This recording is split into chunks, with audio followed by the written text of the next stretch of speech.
guys, we are absolutely excited to show you around our home city, and the first day here we are actually spending just walking around some of our favorite places in the city center, so follow us along.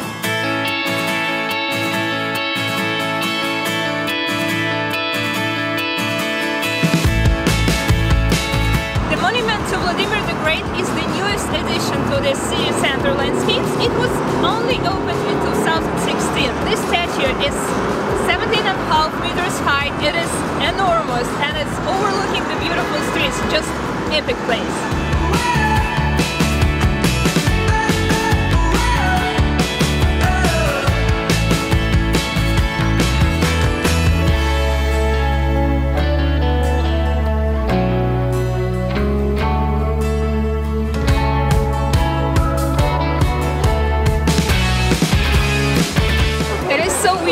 A bit hard for us to share some historical facts, because normally when you travel you're like, oh, I know this one and only fact and I will share it with my viewers, but when you're in your home city you like know a lot, like you've learned this history your entire life, and there is so much we want to tell you that we simply don't know where to start from.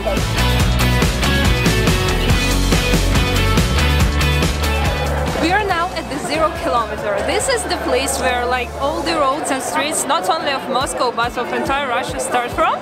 So it is right next to the Red Square, and as always with such important places like all over the world, there are some funny and cool traditions, and in this particular case you have to stand on the 0 kilometer right behind my back and throw a coin behind your shoulder and make a wish. Nice?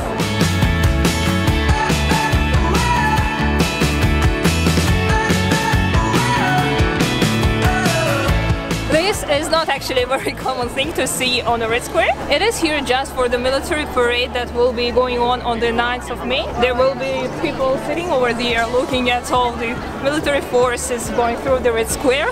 It's gonna be really cool, but then the views will be better after that.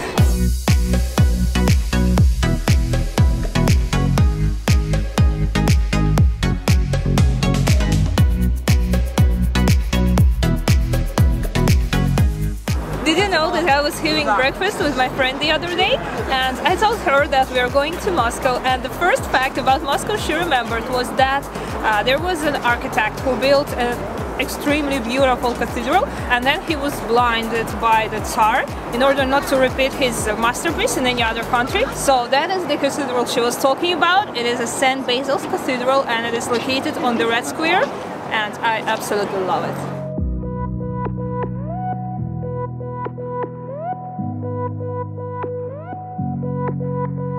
Another place you just have to visit in Moscow is right behind my back. It is GUM, the biggest and one of the oldest department stores in Russia. Though it is located in a very historical building and you can see how beautiful the architecture is, inside are the most modern, luxurious stores, and I think walking in there is such an adventure because it's just extremely beautiful inside.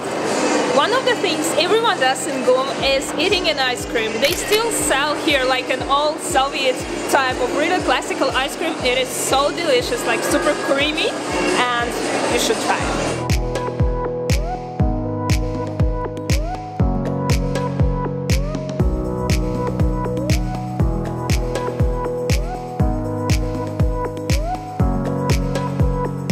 We're now walking on Nikolskaya Street, which unites the Red Square with the Kitai-Gorod, the place that actually has no translation into English, but if I would translate it, it's like China City. The first settlement outside Kremlin back in history, because Kremlin used to be the entire Moscow many years ago. So this is a really beautiful pedestrian street with a lot of luxurious stores, and it's just nice to walk here because the atmosphere is just so calm and tranquil. I really enjoy it. We like randomly pop by in one of our favorite like local fast food places. It is a cafe devoted to blini, which is like pancakes but Russian style, and we always just love them. You can see them all over Moscow and I'm pretty sure all over Russia. So I really miss this food. It's just so hard because there are so many places to try Russian food, but we love this teremok, which is like a traditional Russian house. That's the translation of the name, and I'm super excited to eat it once again.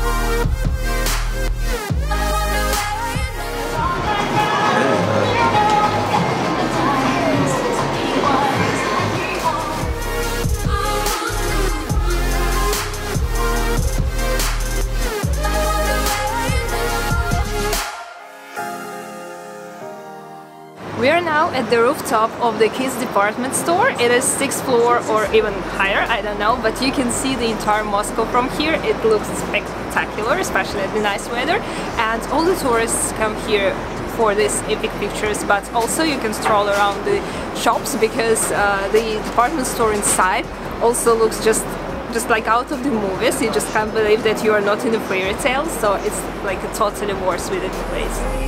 Did you manage to be who you wanna be? Maybe somewhere you think about me too. I wonder where are you now? When we have only entered this kids department store, they were like Barbie, Disney princesses all over the place, and I thought like, oh, that's okay, that's a kids store. But now I can see that on the ceiling they have heroes of traditional Russian fairy tales, and it's just so amazing that they decided to keep something super traditional and super local in here, and they do look gorgeous.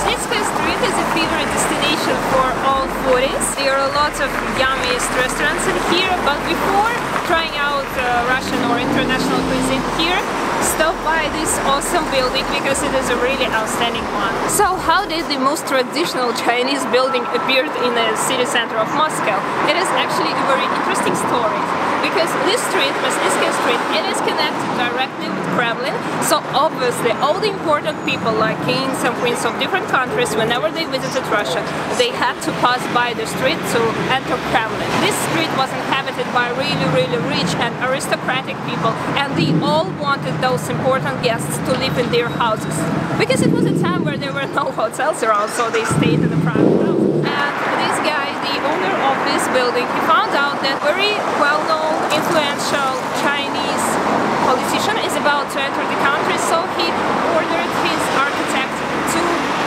rebuild his building and made it in the traditional Chinese style to attract this Chinese person. But obviously that person didn't want to stay in a house that looked pretty much like his own house back at his country, so he had chosen the other one. But this guy, he was importing tea in Russia, so even though he never scored that important person at his house, this one was a very amazing marketing attraction for people, so they started to buy his tea, and since then there is a tea store inside. So guys, since we are at the Nikolskaya Street where all my favorite restaurants are, yay, we're about to have lunch with my sister, and I think it's time to end today's vlog because we filmed so much and I am extremely happy to see all my favorite places once again. Hope you enjoyed them. If you did, don't forget to like this video and to subscribe to our channel if you didn't do that yet, and we'll definitely see you soon. Bye.